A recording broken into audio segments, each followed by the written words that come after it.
Hey guys, Greg and Rachel.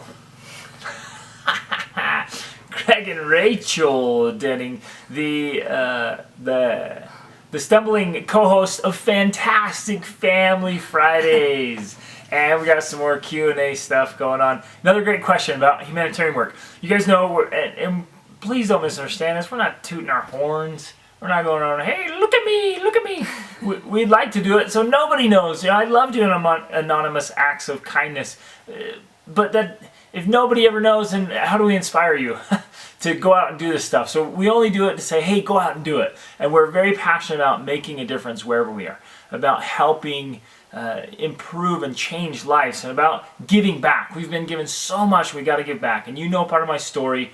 You know, I was out on my own at an early age, rough, hard years. I struggled along, and I made commitments during those years that I would give back. And that's part of my commitment to take all these great blessings I have in my life and go and help others be happier.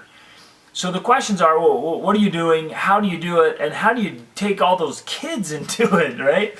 And like, what do the kids do while you're out? Did you say humanitarian work? I don't know. It's humanitarian work. That's what we're talking about. That's what we're talking about, humanitarian work.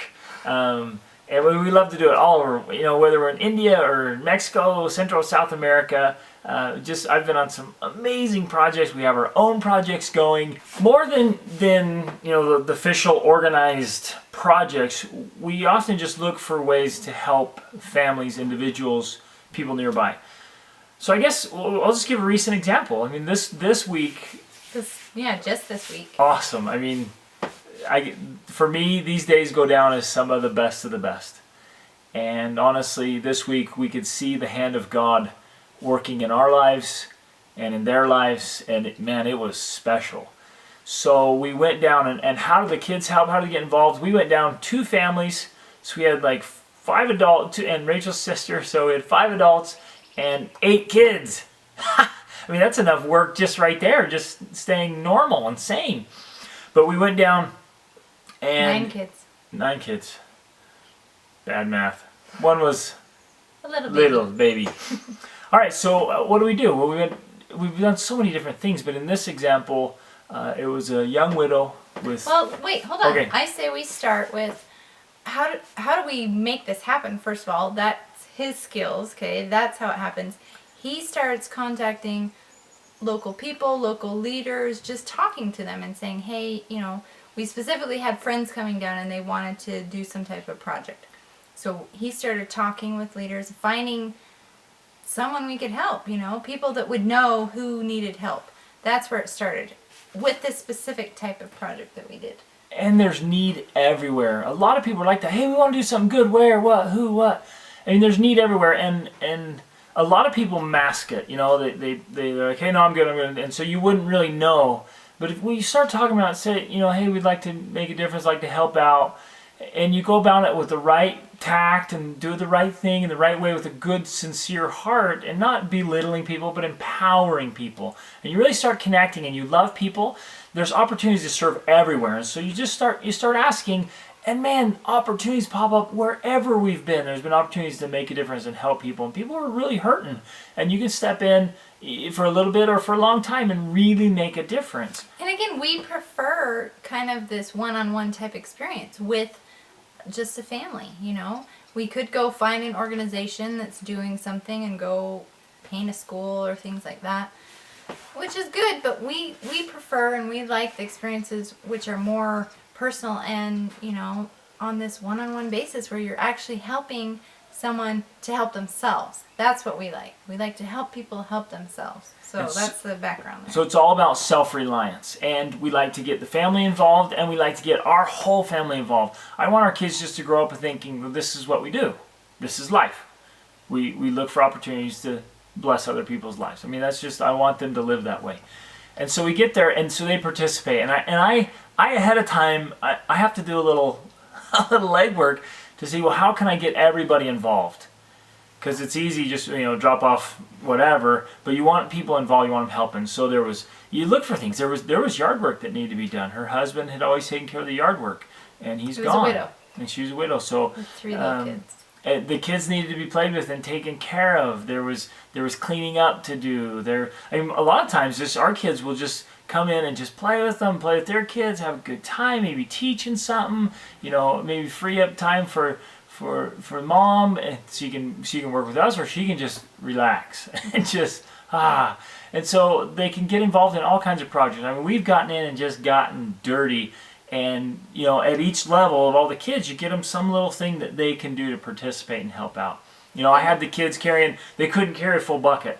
There's another project we did this week. So, yeah, we did 2 projects. One of them was just going and helping this widow, and she makes cakes, and she wanted to be able to expand that business. So our friends got her a mixer, and then they ended up getting her a fridge too, so that she can, because her fridge was breaking. So it was really simple, just going there, spending some time with her. Really, she wanted to talk. She felt lonely. She felt sad. Her husband had died from cancer 1.5 years ago, and she just felt really lonely. And she felt all alone in the world, and that no one cared. And so just being there and talking with her, and they did a little bit of yard work, and the kids played with her kids, puzzles and games, and she made us this lunch. And just spending time with her was wonderful, and then giving her tools that were gonna help her with her business. It was an incredible experience.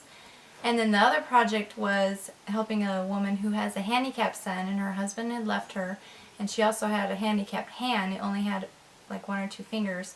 She wanted to be able to sew because she always had to be at home with her son. And she didn't have a way to go work. So she wanted to learn how to sew so she could make clothes and repair people's clothes as a small income. So we went over, and our friend taught her how to use the sewing machine. And then they also, the men and the kids did some cement in back of her house so she could have a place to put her sewing table. So those are the backgrounds on the projects just this week. And, so we take the whole family. And it is kind of chaotic in a little way. Especially show up with a huge herd. Yeah, and there was 2 families, Our friends had 3 kids, and so it was a little chaotic, and it's a little crazy, but it's also fun, and it's memorable. And, so Greg will kind of be in charge of the projects a little bit, and I'll be as much on crowd control as I can, holding the baby, or helping with the toddler, or, helping kids find bathrooms, or different things like that. I kind of like to manage that type of stuff. So, maybe I'm not laying cement, or I'm not whatever. I'm there facilitating smoothness with the kids, but it's just a part of, the experience. And most of the time they love the visit. Yeah, most of the time they absolutely love it's a crazy having the kids crowd, there. but they love it. They're, thanks so much, come over anytime. And they just love the interaction, the visit, and the novelty for them. Right. And just to minister. I mean, it's so easy to write a check and mail it off, but to go spend a day and really get to know them and be interested in them and try to inspire and encourage and empower and strengthen and edify, it's so exciting.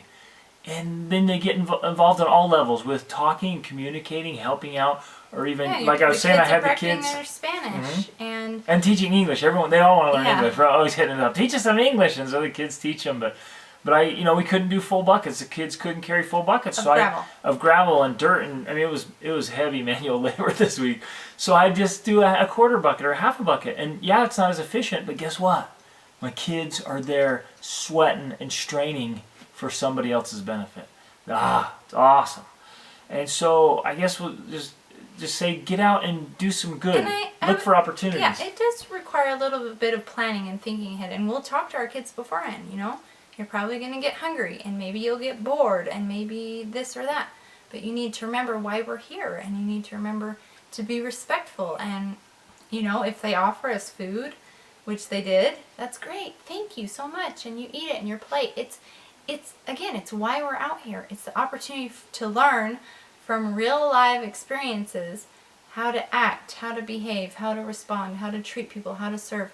That's what it's about. And so, it's maybe not perfect cookie cutter experience, and which is one of the reasons why we do our own thing, because there's a lot of organizations who, we've asked before, they're not going to let 2-year-olds and babies and little kids come out, because they say, well, what can they do? And they'll just be in the way and all these different things.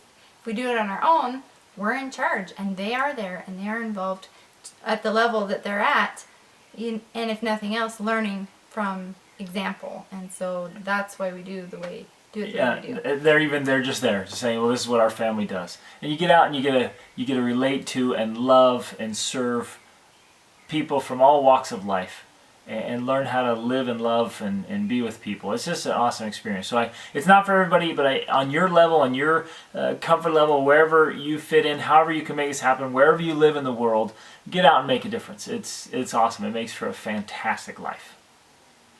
I was going to say, if you want to come down to Costa Rica. Didn't say it.